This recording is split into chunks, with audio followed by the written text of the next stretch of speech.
गाय के दूध की चोरी।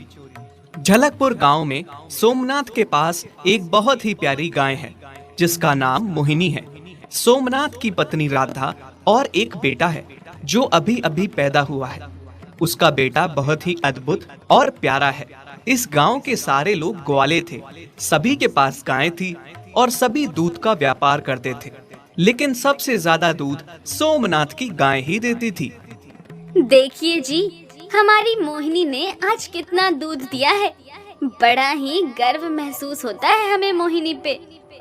तुम सही कहती हो जी, तभी तो सारे गांव वाले जलते हैं हम पे और हमारी मोहिनी पर। वहीं दूसरी ओर जंगल में एक बड़ा ही आलसी सांप रहता था जिसका नाम तोला था। उसके आलस से उसकी पत्नी भी बहुत परेशान थी। दुखी हो गई हूँ मैं तुमसे और तुम्हारे आलस से। जो कुछ मैं लाती हूँ उसको एक ही निवाले में चबा लेते हो और डकार तक नहीं लेते। आखिर कब तक मैं ही तुम्हें पालती रहूंगी। उफ, तुम सुन भी रहे हो या फिर सो ही रहे हो? हाँ हाँ, सुन रहा हूँ। अब तुम क्या चाहती हो? जान दे दूं मैं? आखिर तुम्हारा भी तो फर्ज बनता है मेरे लिए कुछ करना।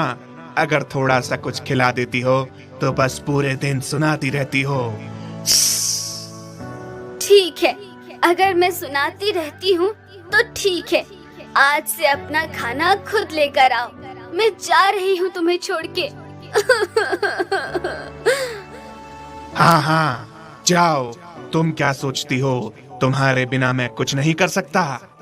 सांप और उसकी पत्नी की खूब लड़ाई होती है, जिस वजह से सांप भी अकड़ में आके पत्नी सांप को रोकता नहीं, जाने देता है।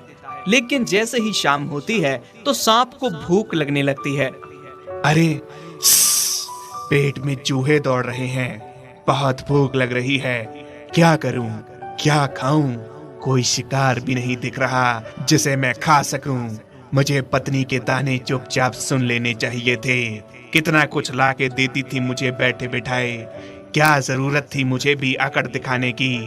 हाँ, और आज तो मुझे कुछ मीठा मीठा खाने का मन हो रहा है। क्या करूं?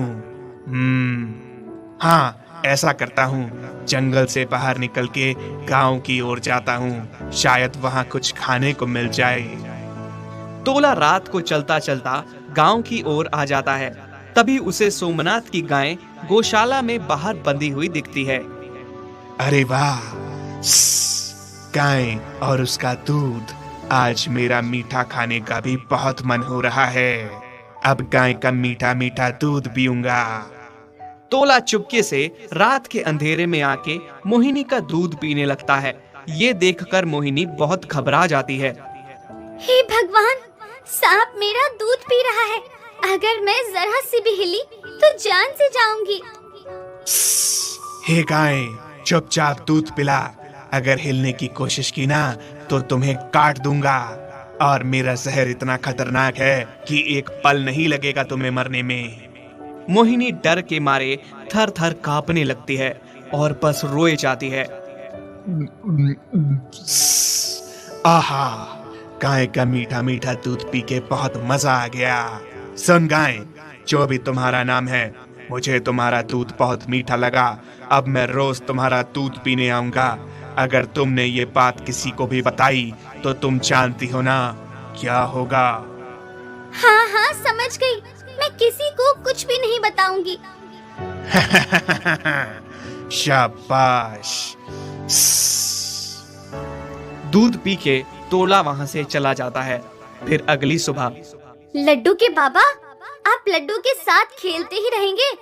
आज मोहिनी से दूध नहीं लेना।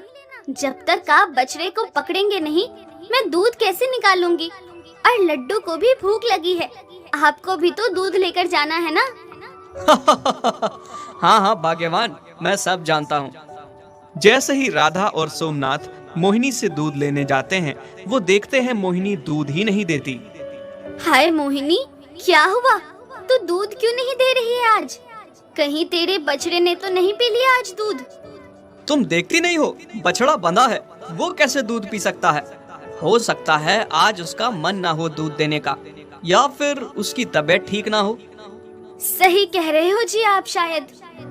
मोहिनी सब जानती थी, पर सांप की धमकी से वो कुछ कह नहीं पाई, बस डरी सहमी सी खड़ी थी। तोला रात को फिर से मोहिनी का मीठा दूध पीने आता है। ये सांप तो फिर से आ गया है। भगवान, क्या करूं मैं? दूध के लालच में ये तो रोज आता रहेगा। क्या करूं? ओ गाय, चुपचाप सीधी खड़ी रहे, मुझे दूध पीने दे। सांप चुपचाप मजे लेकर दूध भी पीता है। आह, मजा ही आ गया। शाबाश गाय, बस इसी तरह मुझे दूध पिलाती जा। तुझे मैं कुछ नहीं बोलूंगा, और जिस दिन तूने मुंह खोला उस दिन मैं तुझे भी मार डालूंगा, और तेरे बछड़े को भी। नहीं नहीं, मैं किसी से कुछ नहीं कहूंगी। तुम बस मेरे बच्चे को कुछ मत करना।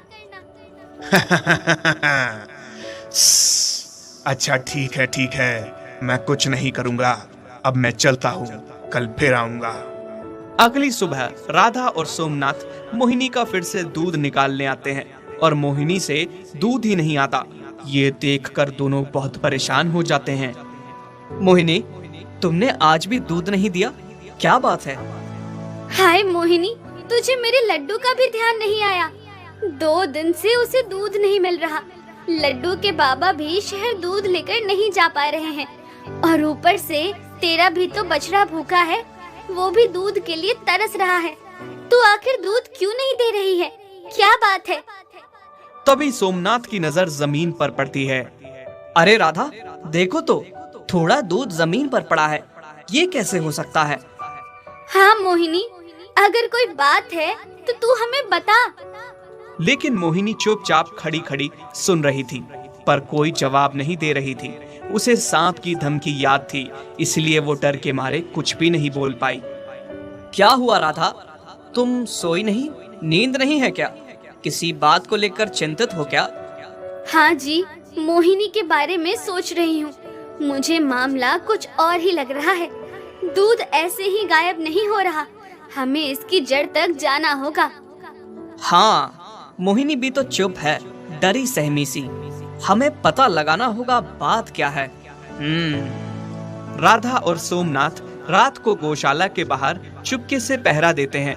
तभी थोड़ी देर में तोला दूध पीने आता है। तोला को दूध पीते देख राधा और सोमनाथ हैरान हो गए। राधा बहुत घबरा जाती है और थर-थर कांपने लगती है। हे भगवान, इतना बड़ा सांप हमारी मोहिनी का दूध पी रहा था, और हमें इस बारे में भनक तक नहीं थी। अब क्या होगा जी? कैसे हम अपनी मोहिनी को इस सांप से बचाएंगे? तोला मजे से दूध पी के निकल जाता है। फिर राधा और सोमनाथ मोहिनी के पास आते हैं और मोहिनी को प्यार देने लगते हैं। मोहिनी, तुम इतने दिनों से ये सब बर्दाश्त कर रही थी और हमें पता भी ना चला। तुम घबराओ मत मोहिनी, हम सब ठीक कर देंगे। मोहिनी की आंखों से बस आंसू बह रहे थे। फिर राधा और सोमनाथ इस बारे में गांव वालों से बात करते हैं। गांव वाले उनका साथ देते हुए कहते हैं कि उन्हें सांप को पकड़ने के लिए सपेरे को बुलाना पड़ेगा, क्योंकि सांप ने मोहिनी के दूध का स्वाद चख लिया है। अब वो उसको नहीं छोड़ेगा। जल्द से जल्द सपेरे को बुलाना पड़ेगा। फिर सोमनाथ सपेरे को बुला लेता है। सोमनाथ और सपेरे के साथ साथ सारे गांव वाले छुप के रात को सांप के आने का इंतजार करते हैं। जैसे ही सांप आता है, जाके सीधा मोहिनी का दूध पीने लगता है। तभी सपेरा बीन बजाने लगता है। अरे ये क्या हो रहा है? ये बीन कौन बजा रहा है? सांप जंगल की ओर भागने लगता है, पर सपेरा भी बीन बजाता बजाता उसके पीछे चलता है। फिर एक जगह सांप बीन की आवाज से मदहोश हो जाता है और सपेरा उसको हाथ में पकड़ लेता है। छोड़ दो मुझे, माफ कर दो, मैं दोबारा यहाँ नहीं आऊंगा। आज के बाद किसी भी गाय का दूध चोरी नहीं करूंगा। माफ कर दो मुझे। फिर सपेरा सोमनाथ और गांव वालों से कहता है, बड़े दिनों से इस सांप की तलाश थी मुझे। ये बहुत ही आलसी सांप है। इसने दूसरे सांपों को भी तंग करके रखा है। अब ये किसी को तंग नहीं कर पाएगा और ना ही दूध चोरी कर पाएगा। सपेरा सांप को टोकरी में डाल के ले जाता है और फिर सोमनाथ, राधा और गांव वाले खुश होकर सपेरे का धन्यवाद करते हैं। हाँ, मुझे अंडे देने हैं, पर कोई सुरक्षित जगह ढूंढनी पड़ेगी जहाँ मेरे अंडों तक कोई भी ना पहुँच पाए। मुझे अपने अंडों और होने वाले बच्चों की खूब सुरक्षा करनी होगी। कौवा अपने अंडों के लिए सुरक्षित जगह ढूंढती है और उड़ते उड़ते बहुत दूर जंगल में एक जगह उसे एक सुरक्षित पेड़ दिखाई पड़ता है। आहा, कितनी अच्छी और शांत जगह मिली है, और ये पेड़ भी कितना सुंदर है। यहाँ मैं अच्छे से अंडे दे पाऊंगी और किसी को पता भी नहीं चलेगा। कौवा होशियार होने के साथ साथ बहुत मेहनती भी थी। वो अकेले ही बिना किसी की मदद से घोंसला बनाना शुरू कर देती है, क्योंकि उसे किसी पर भी भरोसा नहीं था। वो किसी प्रकार का भी कोई रिस्क नहीं लेना चाहती थी, इसीलिए खुद ही तिनका तिनका घास और लकड़ियों के जोड़ से घोंसला तैयार करती है। आहा, मेरा घोंसला बनके तैयार हो गया। कौवे का सुंदर सा घोंसला बन के तैयार हो जाता है और फिर वो अंडे देती है। पर कोई था जिसको कौवे के अंडे की भनक लग गई थी। उसी पेड़ के साथ एक दूसरा पेड़ भी था, जिसके नीचे सांप का बड़ा सा बिल था। उस बिल में एक बहुत बड़ा और भयंकर सांप रहता था। ये ताजे अंडों की खुशबू कहाँ से आ रही है? कहाँ हैं अंडे? कहाँ हैं? अब तो सब्र ही नहीं हो रहा। ये अंडे की ताजी ताजी खुशबू मुझे पागल बना रही है। तभी सांप की नजर ऊपर दूसरे पेड़ पे पड़ जाती है। उस पेड़ पे कौवा उसे दिखती है। मेरे बगल में खाना और मैं इधर उधर ढूंढ रहा हूँ। सांप कौवे के बाहर जाने का इंतजार करता है। वो सोचता है कि जब कौवा बाहर जाएगी तब वो उसके अंडे खाने जाएगा। जैसे ही कौवा दाना खाने बाहर गई, बाद में सांप अपने बिल से बाहर निकल के पेड़ पे चढ़ गया और घोंसले में जाके सारे अंडे खा गया। हा, बहुत मजा आया ताजा ताजा अंडे खा के। जब कौवा दाना खा के वापस अपने घर आती है और अपने अंडे नहीं पाती तो मेरे अंडे कहाँ गए? कौन ले गया? थोड़े दिनों में अंडों से मेरे बच्चे बाहर आ जाते। किसने खाए मेरे अंडे? फिर कुछ दिन बाद सांप को बहुत भूख लगी। हाँ, बहुत भूख लगी है, क्या करूं? हाँ, ऐसा करता हूँ, पेड़ पे जाके कौवे को खा लेता हूँ और अपनी भूख मिटा लेता हूँ। जैसे ही सांप बिल के बाहर निकल के कौवे को खाने जाता है, फिर वो सोचने लगता है, नहीं नहीं, मुझे ऐसा नहीं करना चाहिए।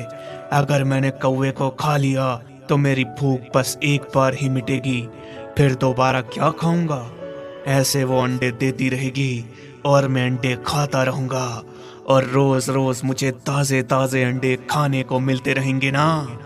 ऐसा करता हूँ, थोड़ा इंतजार कर लेता हूँ। जैसे ही कौवा अंडा देगी, झट से जाके खा लूंगा। फिर थोड़े दिन बाद कौवे ने फिर से अंडे दिए और खुद दाना चुगने बाहर चली जाती है। सांप अपने बिल में सो रहा था, तभी उसे अंडों की ताजा गंध आने लगी। हाँ, अंडों की गंध, इसका मतलब कौवे ने अंडे दिए हैं। मुझे जाके अंडे खाने हैं। जैसे ही कौवा दाना चुगने बाहर जाती है कि सांप पीछे से जाके कौवे के सारे अंडे खा लेता है। बहुत ही मजा आया, बहुत ही स्वादिष्ट अंडे थे। कौवा जब वापस शाम को अपने घोंसले में लौटती है और देखती है कि फिर से अंडे गायब हैं, तो फूट फूट के रोने लगती है। कौन है जो बार बार मेरे अंडे खा रहा है? हे भगवान, मेरे साथ ऐसा कौन कर रहा है? अब मुझे पता लगाना ही होगा, ऐसा कौन कर रहा है। अगले दिन कौवे ने फिर से अंडे दिए और पता लगाने के लिए खुद छिपके देखने लगी कि आखिर कौन है जो उसके अंडे खा रहा है। अंडों की गंध सूंघते हुए सांप फिर से पेड़ पे चढ़ गया। फिर जैसे ही अंडे खाने लगा, कौवा बाहर निकली। अच्छा, तो ये तुम हो जो रोज रोज मेरे अंडा खा रहा है। दुष्ट कहीं के। कौवा सांप से बहुत लड़ने की कोशिश करती है। वो अपनी जी जान लगा देती है अंडे बचाने में, लेकिन सांप से हार जाती है और सांप एक बार फिर से सारे अंडे खा लेता है। कितने निर्दयी हो, कैसे मेरे अंडे खा गए। तुम्हें तो नहीं छोड़ूंगी। पिद्दी भर कौवा मुझसे मुकाबला करेगी? तुम मान क्यों नहीं लेती कि तुम मेरा कुछ भी नहीं बिगाड़ सकती हो? कहाँ मैं इतना बलशाली और कहाँ तू कमजोर सी कौवा।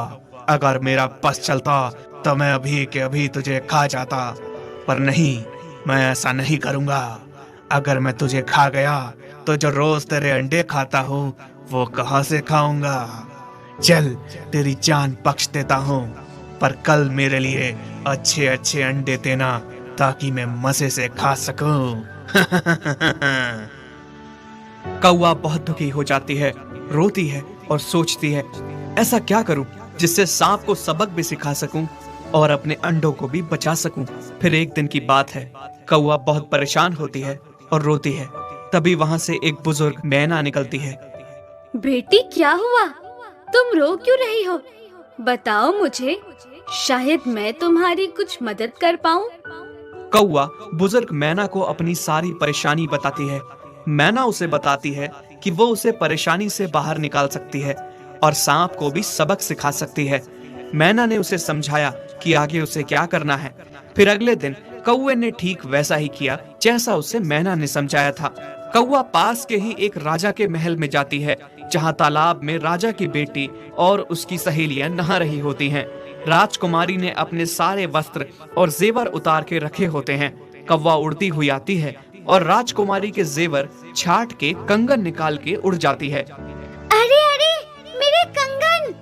सिपाहियों, पकड़ो उस कौवे को, वो मेरा कंगन ले जा रहा है, पकड़ो! सिपाही कौवे के पीछे पीछे भागते हैं। पकड़ो, पकड़ो इस कौवे को! हाँ, पकड़ो, पकड़ो इस चोर कौवे को जो हमारी राजकुमारी का कंगन चुरा के भागा है। कौवा भागते भागते सीधा उस बिल के पास आ जाती है जहाँ वो सांप छुप के बैठा था, और कौवा उस कंगन को बिल के अंदर डाल देती है और खुद जाकर अपने पेड़ पे बैठ जाती है। अरे, इस कौवे ने तो कंगन बिल के अंदर डाल दिया है, अब क्या करें? करना क्या है? राजकुमारी का कंगन वापस लेकर ही जाना होगा, नहीं तो हम जिंदा नहीं बचेंगे। तोड़ दो इस बिल को और कंगन निकालो। तीनों सिपाही डंडों से बिल को तोड़ने लगते हैं। तभी थोड़ी देर में बिल से सांप बाहर निकलता है। हाँ, इसमें तो सांप है। मारो, मारो इस सांप को, मारो, नहीं तो हम बिल से कंगन नहीं निकाल पाएंगे। इस तरह से सिपाही डंडों से पीट पीट कर सांप को मार डालते हैं और बिल को तोड़ के कंगन निकाल लेते हैं। आहा, मजा आ गया, मजा आ गया। कौवा बुजुर्ग मैना का धन्यवाद देती है। मौसी, अगर आप ना होती तो मेरा क्या होता। आपने मुझे समझाया कि हमेशा सूझबूझ से काम लेना। आपने ही मुझे हिम्मत दी, मुझ में ताकत लाई उस सांप से लड़ने की, वरना मैं तो हार मान बैठी थी। धन्यवाद मौसी आपका। कौवे ने फिर से अंडे दिए और कुछ ही दिनों में अपने बच्चों के साथ खुशी खुशी रहने लगी। यदि आप ऐसी कहानियां और देखना चाहते हैं तो हमारे चैनल को सब्सक्राइब करें और बेल आइकन पर क्लिक करें ताकि हमारी सारी नई वीडियोस आप सबसे पहले देख सकें।